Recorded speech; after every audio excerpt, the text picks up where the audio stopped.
So this is the RAEV Bullet GT electric bike, and just look at this bad boy. So it has a retro look to it. It comes in 4 different colors, including black, yellow, red, and also the green that I have. And then they have some, claw marks on the side that actually go from the frame to the battery and back to the frame. So I like that touch. And everything is really clean on this bike. The cable management is nice. Everything isn't fully integrated, but they have some nice little cable runs that really attach them to the frame and keep them all looking very nice and tidy. And that should be nice too if you ever do need to do some repairs and stuff. You don't actually have to go inside of the frame for every single cable. But on the back, you do have a brake light that does function really well. I would have liked to have seen some turn signals on this bike. You see that more and more common these days, especially for this price range. But on the front, you do have a pretty bright motorcycle style type of headlight. Did a good job at lighting up my path in the nighttime. All right, so now let's talk about the pedaling experience. So you can probably see on this video that my knees come up pretty high.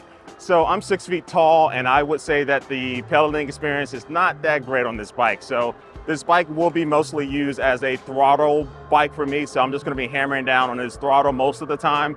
And it's not that it hurts or anything, it's just, my knees are just coming up a little high. But I do have to be fair, because on the company's website for this bike, they do state that this bike is rated for riders between 5'2" and 5'10". So I'm clearly above that. So I shouldn't have expected it to fit me. Now, the good thing is that the company is making a bigger version of this bike called the GTX. So that will be releasing soon. So that's going to be more accommodating for taller people. So I'm looking forward to possibly trying that out. All right, so now for my speed test. The first test will be using throttle only. So let's get this thing going in 3, 2, 1, boom.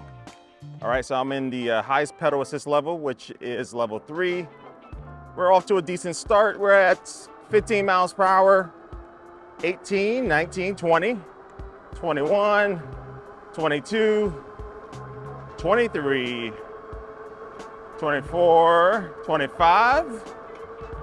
Again, I weigh around 220 pounds, 26. And we hit 27. We're at 28.3, 0.5. All right, so we hit about 28.5, not bad. This is what the bike is rated to go. And let's go ahead and do the brakes. Alrighty. All right, so yeah, that's 28. So this bike does look like it can go faster, right? And I would personally like it to go faster, but 28 miles per hour is plenty fast for people. But if it was able to hit 30, I would have been just a little bit happier. All right, so now let's talk about how this bike feels. So first, the seat is super comfortable. It's really long. They don't really advertise this for something that would be good for, riding with 2 people on it, but I'm pretty sure if you wanted to, you can make it work, especially if you can put some pegs on this. But just for one person being 220 pounds, the seat is super comfortable. And then this bike also does have dual suspension too. So with the front suspension, you can adjust the preload, and then also you can adjust the locking out. So you can basically lock out the front suspension, and that will allow you to get a faster speed because you're not going to be bouncing around. But if you want the more comfortable ride, definitely want to kind of, unlock that and allow the front suspension to do its job to help with the bumps and stuff. And then for the rear suspension, it is a spring suspension. So you can adjust it to be a little bit more accommodating for your particular taste. And then now for the ultimate test of the ride, I'm going over some cobblestone here.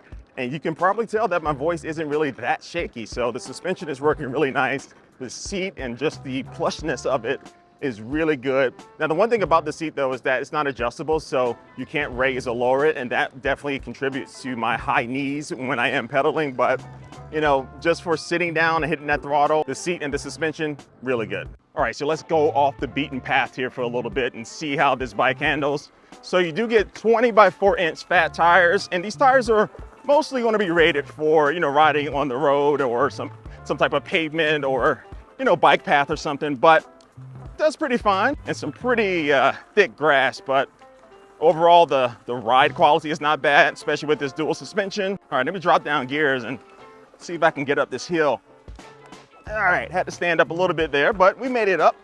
And so there's some geese over there. Let me make sure I get out their way. But yeah, the fenders are a little short, but they do sell some longer fenders on the website. So if you are going to be doing more off-roading like this, you can always buy those to give you some protection, but they haven't been a problem so far. Now, this bike does weigh between like 82 and 89 pounds, depending on which battery version that you do get. And the bike does support up to 330 pounds. So it can handle most people and also some baggage or whatever you want to carry. And down here on the bottom in this box right here, it will be housing your controller for the battery and stuff. So if you do need to do any maintenance with that, that's where that lives. And on the back here on the frame, you will find a couple of places where you can attach this rear basket set that they are selling on the website. So that can help with storage, because by default, you don't really have a lot of places around here to place a lot of water bottles and stuff. I think this little bracket right here, you can actually take off and be able to attach, you know, a bag or something up there. But besides that, you don't get like a rear rack that's already ready to go on this bike. So most of the stuff you're going to be carrying, probably you're going to be using a backpack right out of the box. Now, there are two different main versions of this bike. So you have the Bullet, which is priced around $11.99 right now. I think it's on sale. But that one has a single battery, a little bit more of a modest design. But then you also have the Bullet GT, which I have here, that does come in two configurations, from a single battery and also a dual battery. And the single battery will be running you $17.99, and the dual battery that I have here will be running you $21.99. Now, this dual battery version that I'm testing comes in at 48 volts and 28 amp hours capacity, and you have a total of 1,344 watt hours on this bike. Now, what this means is that RAEV says that I should be able to get around 43 miles or so just using throttle only. Now, in my testing period, I don't think I would actually reach that, and that's not a bad thing because that's how it typically is. Their tests are kind of in like perfect conditions and stuff, but for me, weighing 220 pounds and stuff, and the little bit of hills that we have in here in St. Louis, I would estimate maybe around 35 miles or so, maybe a little bit more depending on a good day. But again, the results might vary for you. If you weigh less than me and you might have more flat land and stuff. But for the single battery version, they say that you should be able to get around 31 miles or so on throttle only. But again, the results might vary. But the good thing is that if you are planning to use any type of pedal assist, you can look to extend that range and maybe even double it. So this definitely is an all-day riding bike. So yeah, I don't have any type of range anxiety when I am riding this bike. All right, so now for a quick hill test. So you might be able to tell, but this hill is pretty serious. It's a pretty nice little incline here, but this will just be using throttle only. So let's get this thing going in 3, 2, 1, boom. And so I did this with pedal assist and handled it with no problem. So the acceleration is a little slow off the start, but as it starts to build momentum, the speed is actually maintained pretty well here. And we're already almost all the way up. We're at like 15 miles per hour, and boom, we made it to the top of the hill. So really no problem at all, taking care of that. Of course, normally you do want to use pedal assist. That would make it even go faster, but for throttle only, not bad. All right, so as you can hear, the brakes are squeaking a little bit, but this is a kind of a pre-production unit. The company is actually going to be using a different type of brake. I think they are going with a metallic brake pad, so that should reduce the squeaking. And they actually sent some of those over to me, so I'm actually going to replace them myself here, and I should be able to hear a difference. But overall, the braking has been good. This could benefit from some bigger brake rotors, you know, to maybe give you a little bit more stopping power when you are going at 28 miles per hour, but that's really not that big of a deal, especially because if this bike could go like 32 or higher, I probably would want some, you know, at least some little better brakes. Whoa, bus, whoa. But for the top speed of 28 miles per hour, the braking is fine. Now, this bike does handle pretty well. I feel very in control maneuvering this bike. The turning radius is not like super tight, I would say, but it's not bad. You know, I did a little circle right there, my little BMX trick.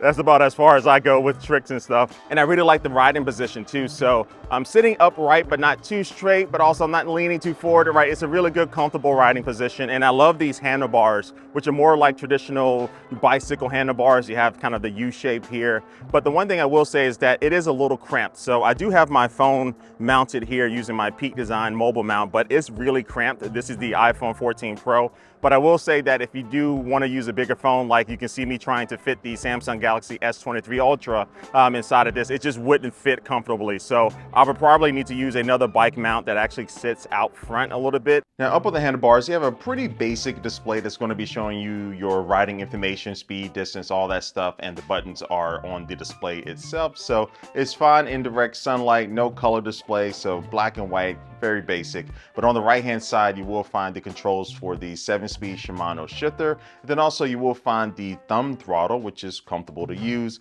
And also something else very comfortable are going to be the handlebar grips. No problems with those at all. And then of course you have your controls for the brakes. And one thing I forgot to mention earlier is that these hydraulic disc brakes also use an electric cutoff sensor. So once you engage the brakes, it will actually send a signal to the motor to cut the motor off. And that will help you come to a stop a little bit faster. So yeah, this is the RAEV Bullet GT. I just really like looking at this bike. But yeah, for $21.99, I would say the one thing I would want to see improved is just the overall top speed, even if it is like an off-road mode, because we are seeing 32 miles per hour become very common at this price range. But style, look, seat is all there. I definitely want to see the bigger version of this, because the pedaling experience for me is not that great, but it's also not made for someone my size either. So it might be better for you if you do fit within that height range. But overall, I think RAEV is off to a really good start with this bike. So I'll drop a link down below if you want to check it out for yourself, and also drop a comment down below and let me know what you think about this bike, and give this video a like if you did like it.